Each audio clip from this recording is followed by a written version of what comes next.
சமீபத்தில் யூடியூபர் சவுக்கு சங்கர் கைது செய்யப்பட்டிருக்கிறார். அவருடைய கருத்து நியாயமானதா இல்லையா அதுலலாம் எங்களுக்கு நிறைய மாறுபாடு இருக்குது.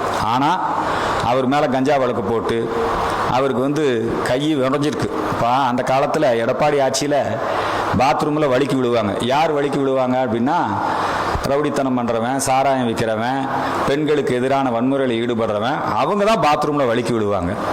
திமுக அரசுக்கு எதிரான ஒரு கருத்தை தெரிவித்து விட்டார் அப்படிங்கிறதுக்காக பல வழக்குகளை போட்டு இப்போ அவருக்கு சிறைச்சாலையிலேயே அவருடைய அந்த கையை உடைத்தது இதெல்லாம் மக்கள் பார்த்துக்கிட்டே இருக்கிறாங்க. நாங்களும் பார்த்துக்கிட்டே இருக்கோம்.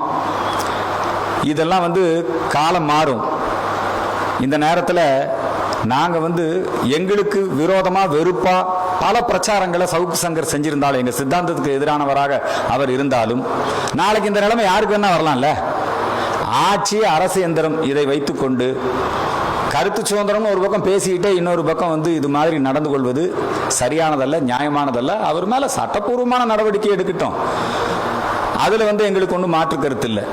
ஆனால் இத்தகைய அரச பயங்கரவாதத்தை ஏவி விடுவது என்பதை மனித உரிமை அந்த கண்ணோட்டத்திலே நாங்கள் இதை நீண்ட காலம் வேடிக்கை பார்த்து கொண்டிருக்க மாட்டோம் என்பதை இந்த நேரத்திலே தெரிவிக்க விரும்புகிறேன்.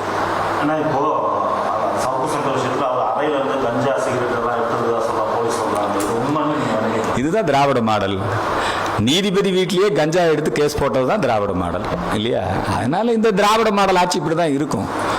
ஆனால் நேற்று பழைய குற்றாலத்தில் கோடை சம்மர் வெக்கேஷனுக்காக போன குற்றாலத்தில் குளிச்சவங்க அந்த கோடை வெள்ளத்தில் அருகில் சிக்கி ஒரு சிறுவர்களுக்கு உயிரிழந்திருக்கிறது.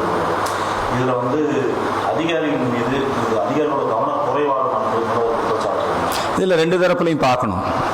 மழை வெள்ள அபாய எச்சரிக்கை கொடுத்திருக்கிறார்கள். மக்களும் முன்னெச்சரிக்கையாக இருக்கணும். அரசாங்கமும் முன்னெச்சரிக்கை நடவடிக்கைகளை மேற்கொண்டு இருக்க வேண்டும். அந்த இடத்துல முதல்ல ஒரு உயிர் பலியாகி இருக்கிறது. அதுக்கு நாம் நம்முடைய இரங்கலை தெரிவித்துக் கொள்கிறோம். இது விஷயத்தில் அரசனுடைய அலட்சியம் இல்லாமல் நடவடிக்கைகளை மேற்கொள்ள வேண்டும். பலியான அந்த குடும்பத்திற்கு உரிய நிவாரணம் வழங்கிட வேண்டும் என்கிற கோரிக்கையை முன்வைக்கின்றேன்.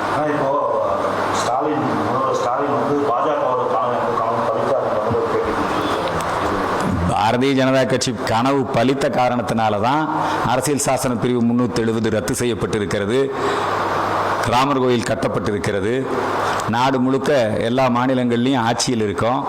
அவர் சொல்றது தமிழ்நாட்டில் பிஜேபி கனவு பலிக்காது அப்படின்னு சொல்றாரு. ஏற்கனவே 4 எம்எல்ஏக்கள் இருக்காங்க பிஜேபிக்கு.